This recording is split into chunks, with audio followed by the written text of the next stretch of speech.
This is how I'm doing my piers for my little 14 by 24 cabin, which will be solar powered only off the grid. We'll make a little septic there in the back. That's the easy auger that I rented out, that you can dig your own piers by yourself. It's been strenuous work.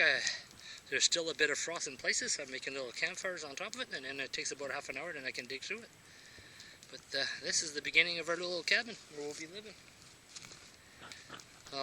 As we do the cabin, I'll leave the cameras on so you get to see more of what we're doing. And tomorrow what we're going to do is use that laser that's in the background there and put all these sonotubes at the same level, and we'll fill them with concrete already mixed with cement and rock, pre-mixed bags. I've got 8 piers, and I'm probably going to put 3 more in the middle. And doing a few extra ones for our porches in the front and the back, as there will be a deck on top in the back. We're going to have 12-foot walls, over 22 feet to the tip. We'll be able to walk along the side of the walls on the top, so there'll be a nice little loft, at least 8 to 12 feet we're going to use up on top, and maybe bring it down to 8 and 6 on each side, and 2 staircases, so as we build it you'll get to see it. Right, Pom Pom?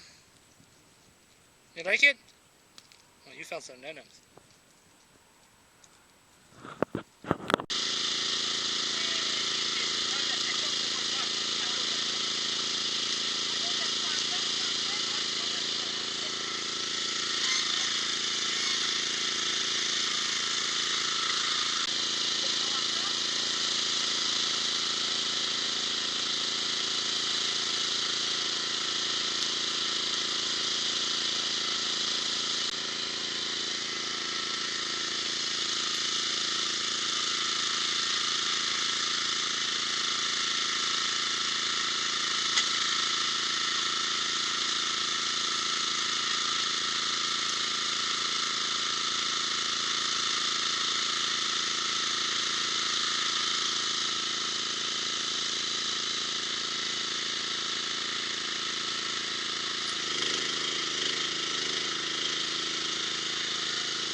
So now we squared the base of the cabin, the 2 beams, 2 6 by 12s, 6 by 10s I mean, and now they're sitting square on that those cement pillars, and now we're going to start putting our floor joist hangers, and we'll start putting the joist in.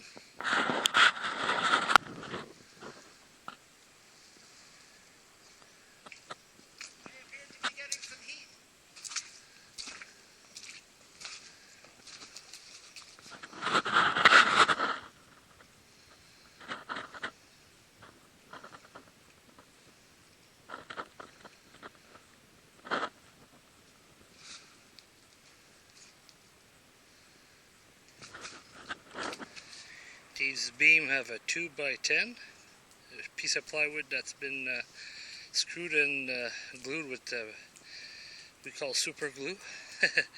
PL Premium, another 2x6, another sheet of plywood. It's all screwed and glued together, so you got a 6x10 beam sitting on these pillars that we made. And then we started measuring from this edge of the outside plate, a 16-inch on center. So where all these marks you see along the beam, that's where all these pieces go in a 24-footer. There's 18 pieces, including the end ones.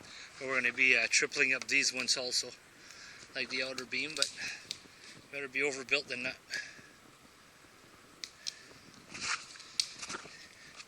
And we call it cribbing in the middle. We're adding a piece in the middle, and that's to keep it from your joist from twisting. It's already got the hangers, as you see, in the ends. And now we're putting pieces 14.5 inch in between. And it keeps it nice when your insulation comes in. It'll just fit in nice and easy. And then you got... Yeah, and this is what our finished joist floor frame looks like.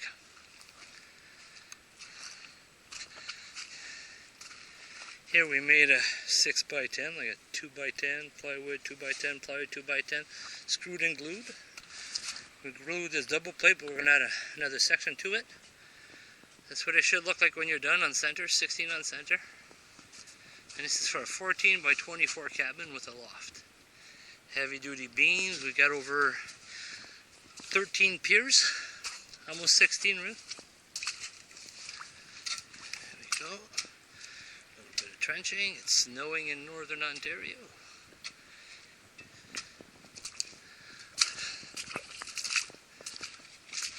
And this is our future cabin floor plan.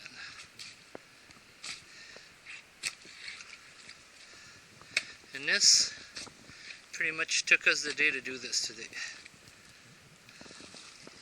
Let's keep it square. We had to use a chain block in between and to keep it at 14 even, and we squeezed in between and made sure everything worked great. This is Rob the tractor.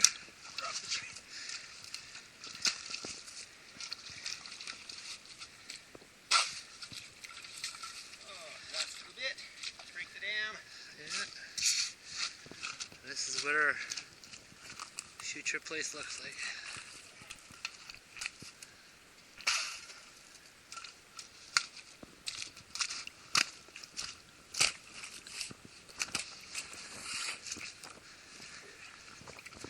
Here's underneath.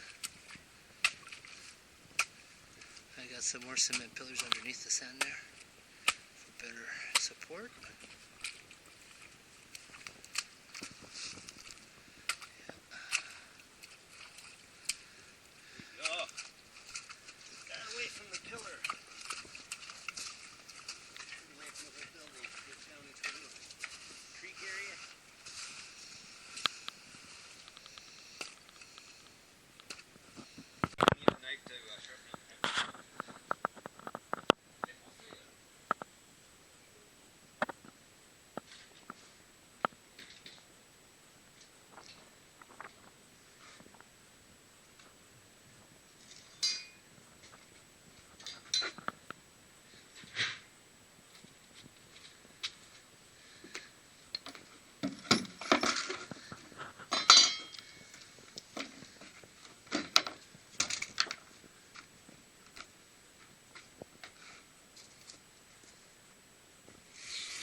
So our walls are 12 foot high, finished with the plate on top.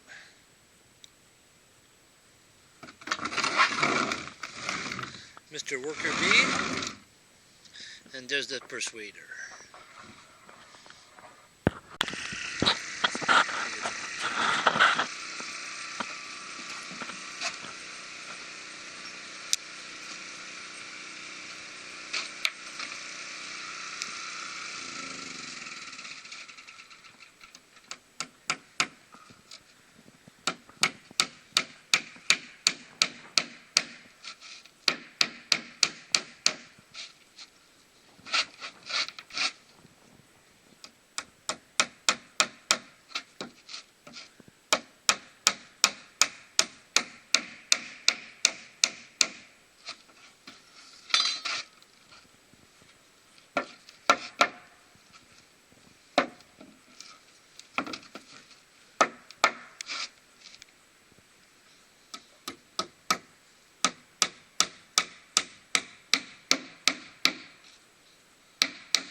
Extra maybe.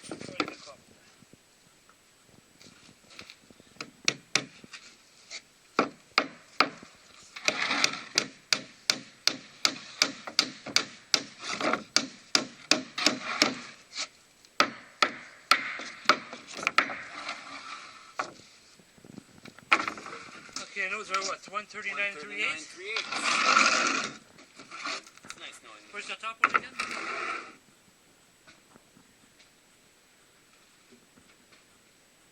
Is it in? Go to one of these ones. That's probably it right there.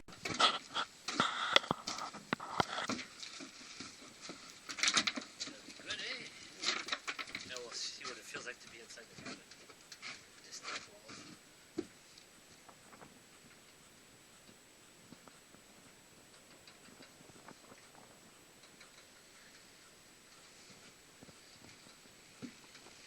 Oh wait, then we need two more after. 139 and 3/8 to do the...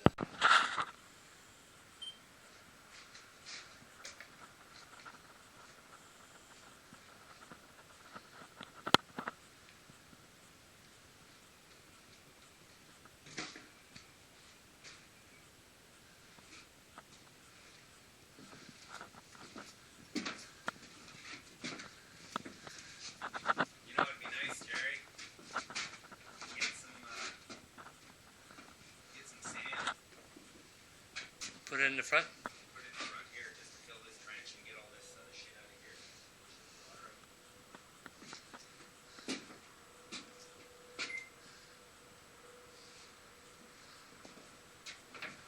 I love those 2x10 hangers.